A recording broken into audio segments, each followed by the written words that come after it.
ಆಯ್ತಾ ಅಂತ ಕರಾವಳಿಯ ಜನ ಬಿಜೆಪಿ ಶಾಸಕರನ್ನು ಗೆಲ್ಲಿಸಿ ಕಷ್ಟ ಆಯ್ತಾ ಅನ್ನೋ ಪರಿಸ್ಥಿತಿ ಹೇಳಿದ್ದಾರೆ. ಏನು ಅನುದಾನ ಬರ್ತಾ ಇಲ್ಲ, ಏನು ಇನ್ನೊಂದಿಲ್ಲ ಅಂತ. ನಾನು ನಿನ್ನೆ ದಿನ ಮಂಗಳೂರಿನಲ್ಲಿ ಜನಾಕ್ರೋಶ ಯಾತ್ರೆಯಲ್ಲಿ ಮಾತನಾಡ್ತಾ ಈ ಅಂಶವನ್ನು ಉಲ್ಲೇಖ ಮಾಡಿದೆ. ಹಿಂದೆ ಭಾರತೀಯ ಜನತಾ ಪಾರ್ಟಿ ರಾಜ್ಯದಲ್ಲಿ ಸರ್ಕಾರ ಇದ್ದಾಗ, ಯಡಿಯೂರಪ್ಪನವರು ಮುಖ್ಯಮಂತ್ರಿಗಳಿದ್ದಾಗ ರಾಜ್ಯ ಮತ್ತು ಕೇಂದ್ರ ಸರ್ಕಾರ ಎರಡೂ ಸರ್ಕಾರಗಳು ಸೇರಿ ನರೇಂದ್ರ ಮೋದಿಜಿ ಸರ್ಕಾರ, ಹಿಂದಿನ ಯಡಿಯೂರಪ್ಪ ಬಿಜೆಪಿ ಸರ್ಕಾರ ದಕ್ಷಿಣ ಕನ್ನಡಕ್ಕೆ ಮಂಗಳೂರಿನಲ್ಲಿರ್ತಕ್ಕಂಥ ವಿಧಾನಸಭಾ ಕ್ಷೇತ್ರಕ್ಕೆ 19,500 ಕೋಟಿ ರೂಪಾಯಿ ಅನುದಾನವನ್ನು ಕೊಟ್ಟಿದ್ರು.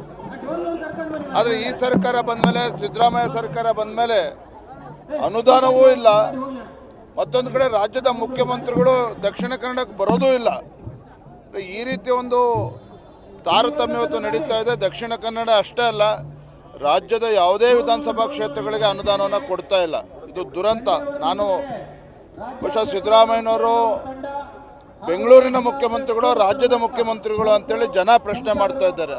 ವಾಲ್ಮೀಕಿ ಅಭಿವೃದ್ಧಿ ನಿಗಮದ ಹಗರಣ, 100 ಕೋಟಿ ಹಗರಣ, ಮೂಡ ಹಗರಣ, ಬೇರೆ ಬೇರೆ ಇತರ ಹಗರಣಗಳು ಆದ ನಂತರದಲ್ಲಿ ಅವರು ಕೂಡ ಇವತ್ತು ಬೇಸತ್ತಿದ್ದಾರೆ. ಅಭಿವೃದ್ಧಿಗೆ ಹಣ ಕೊಡ್ತಾ ಇಲ್ಲ. ಇಡೀ ದೇಶದಲ್ಲಿ ಕರ್ನಾಟಕ ರಾಜ್ಯ ಏನು ಹಿಂದೆ ಬಿಜೆಪಿ ಸರ್ಕಾರ ಇದ್ದಾಗ ಅಭಿವೃದ್ಧಿ ಕಾರ್ಯದಲ್ಲಿ ಗುಜರಾತ್ ನಂತರದಲ್ಲಿ ಕರ್ನಾಟಕ ಇತ್ತು. ಇವತ್ತು ಭ್ರಷ್ಟಾಚಾರದಲ್ಲಿ ನಂಬರ್ 1 ಸ್ಥಾನಕ್ಕೆ ತಲುಪಿದೆ ಇಡೀ ದೇಶದಲ್ಲಿ ಕರ್ನಾಟಕ ಅಂತ ಹೇಳಿದ್ರೆ ಅದರ ಕೀರ್ತಿ ಸಿದ್ದರಾಮಯ್ಯ ಮುಖ್ಯಮಂತ್ರಿಗಳು ಸಲ್ತದೆ. ಆ ಸತ್ಯವನ್ನ ಬಸವರಾಜ ರೆಡ್ಡಿ ಅವರು ಹೇಳಿದ್ದಾರೆ. ಬಿಜೆಪಿ ಗೆಲ್ಲಿಸಿ ಕಷ್ಟ ಆಯ್ತಾ ಅಂತ ಕರಾವಳಿಯ ಜನ ಬಿಜೆಪಿ ಶಾಸಕರನ್ನು ಗೆಲ್ಲಿಸಿ ಕಷ್ಟ ಆಯ್ತಾ ಅನ್ನೋ ಪರಿಸ್ಥಿತಿ ಹೇಳಿದ್ದಾರೆ. ಏನು ಅನುದಾನ ಬರ್ತಾ ಇಲ್ಲ, ಏನು ಇನ್ನೊಂದಿಲ್ಲ ಅಂತ. ನಾನು ನಿನ್ನೆ ದಿನ ಮಂಗಳೂರಿನಲ್ಲಿ ಜನಾಕ್ರೋಶ ಯಾತ್ರೆಯಲ್ಲಿ ಮಾತನಾಡ್ತಾ ಈ ಅಂಶವನ್ನು ಉಲ್ಲೇಖ ಮಾಡಿದೆ. ಹಿಂದೆ ಭಾರತೀಯ ಜನತಾ ಪಾರ್ಟಿ ರಾಜ್ಯದಲ್ಲಿ ಸರ್ಕಾರ ಇದ್ದಾಗ, ಯಡಿಯೂರಪ್ಪನವರು ಮುಖ್ಯಮಂತ್ರಿಗಳಿದ್ದಾಗ ರಾಜ್ಯ ಮತ್ತು ಕೇಂದ್ರ ಸರ್ಕಾರ ಎರಡೂ ಸರ್ಕಾರಗಳು ಸೇರಿ ನರೇಂದ್ರ ಮೋದಿಜಿ ಸರ್ಕಾರ, ಹಿಂದಿನ ಯಡಿಯೂರಪ್ಪ ಬಿಜೆಪಿ ಸರ್ಕಾರ ದಕ್ಷಿಣ ಕನ್ನಡಕ್ಕೆ ಮಂಗಳೂರಿನಲ್ಲಿರ್ತಕ್ಕಂಥ ವಿಧಾನಸಭಾ ಕ್ಷೇತ್ರಕ್ಕೆ 19,500 ಕೋಟಿ ರೂಪಾಯಿ ಅನುದಾನವನ್ನು ಕೊಟ್ಟಿದ್ರು. ಆದರೆ ಈ ಸರ್ಕಾರ ಬಂದಮೇಲೆ, ಸಿದ್ದರಾಮಯ್ಯ ಸರ್ಕಾರ ಬಂದಮೇಲೆ ಅನುದಾನವೂ ಇಲ್ಲ. ಮತ್ತೊಂದು ಕಡೆ ರಾಜ್ಯದ ಮುಖ್ಯಮಂತ್ರಿಗಳು ದಕ್ಷಿಣ ಕನ್ನಡಕ್ಕೆ ಬರೋದೂ ಇಲ್ಲ.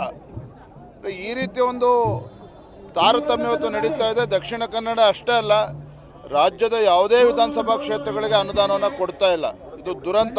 ನಾನು ಬಹುಶಃ ಸಿದ್ದರಾಮಯ್ಯನವರು ಬೆಂಗಳೂರಿನ ಮುಖ್ಯಮಂತ್ರಿಗಳು, ರಾಜ್ಯದ ಮುಖ್ಯಮಂತ್ರಿಗಳು ಅಂತೇಳಿ ಜನ ಪ್ರಶ್ನೆ ಮಾಡ್ತಾ ಇದ್ದಾರೆ.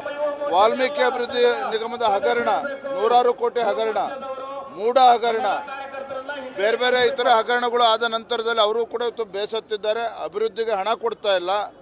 ಇಡೀ ದೇಶದಲ್ಲಿ ಕರ್ನಾಟಕ ರಾಜ್ಯ ಏನು ಹಿಂದೆ ಬಿಜೆಪಿ ಸರ್ಕಾರ ಇದ್ದಾಗ ಅಭಿವೃದ್ಧಿ ಕಾರ್ಯದಲ್ಲಿ ಗುಜರಾತ್ ನಂತರದಲ್ಲಿ ಕರ್ನಾಟಕ ಇತ್ತು. ಇವತ್ತು ಭ್ರಷ್ಟಾಚಾರದಲ್ಲಿ ನಂಬರ್ 1 ಸ್ಥಾನಕ್ಕೆ ತಲುಪಿದೆ ಇಡೀ ದೇಶದಲ್ಲಿ ಕರ್ನಾಟಕ ಅಂತ ಹೇಳಿದ್ರೆ ಅದರ ಕೀರ್ತಿ ಸಿದ್ದರಾಮಯ್ಯ ಮುಖ್ಯಮಂತ್ರಿಗಳು ಸಲ್ತದೆ. ಆ ಸತ್ಯವನ್ನ ಬಸವರಾಜ ರೆಡ್ಡಿ ಅವರು ಹೇಳಿದ್ದಾರೆ. और नए न्यूज़ों के लिए देखते रहिए अपना चैनल TV22 न्यूज़। लाइक करें, शेयर करें, सब्सक्राइब करें और बेल आइकन बटन दबाना ना भूलें।